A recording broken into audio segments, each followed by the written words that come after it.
بل ورځم یو جاهل اعتراض کې په میډیا باندې چلیږي قسم دې څومره طالبان مولایان چې ما سره رابطه کې د عمر عوام ما سره په دې دوه درې ورځو کې رابطه نه دي کړي هغه ولاړ دی و ير مونږ په نیت کې ولاړ یو مونږ په نیت کې دروغ وایو دوه رکعات یو سړی نه شوي دی هغه راغی و ير څلور رکعات مونږ کوما ما تاسو کسانو ویلا ما پرون به ما یو کلیپ تفصیلی ریکارډ کړی د نن به شاید په نیټ باندې راشي ما هغه ته ویل ما ته سوچ وکړه مونږ څلور رکعات فرض مونږ کوم د نن ماسوخي ما ته یو جمله دا شو دویمه جمله زمونږ دا په دې حاضر امام پسې مطلب دا ما اقتدا کړی په دې حاضر امام پسې اقتدایت به حاضر امام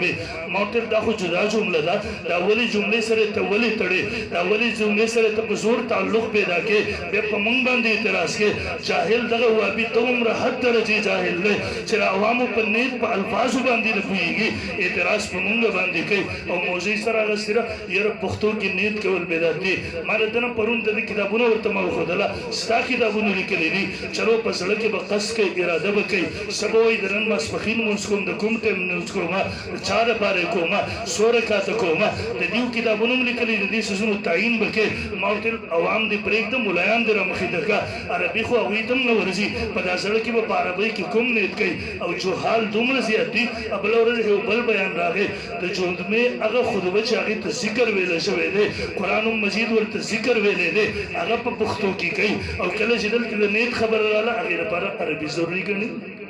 برن محترم عرض میں کہو منگو تاسو خپل عقاید نظریات علی وجه البصیرت ازدکو یقینو کہ منگو تاسو یا د امت د گمراهی ذریعہ ګرځي وو یا د امت د هدایت ذریعہ ګرځي وو الله دې وکي چې منگو تاسو د امت د هدایت ذریعہ وګرځو د گمراهی ذریعہ ورګرځي وو دې وجه نه دعوت درکوما راځي کال مونږ سره تیر کړي خپل دین خپل عقیده نظریه خپل مذهب علی وجه البصیرت ازدکي چا سره مناظره مګو دې لپاره درته مونږ نه وایو لیکن کم از کم ته هم رخوکا تا ته اشکال راځي کم از کم ستا په ګاونډ کې اوسو ګمراه کیږي او ګمراهي نه بچ کوي کنه الله رب ذوالجلال دې موږ او تاسو صحیح وارثان جوړ کړي او الله دې صحابه کرام سره موږ ته صحیح محبت نصیب کړي واخر دعوانا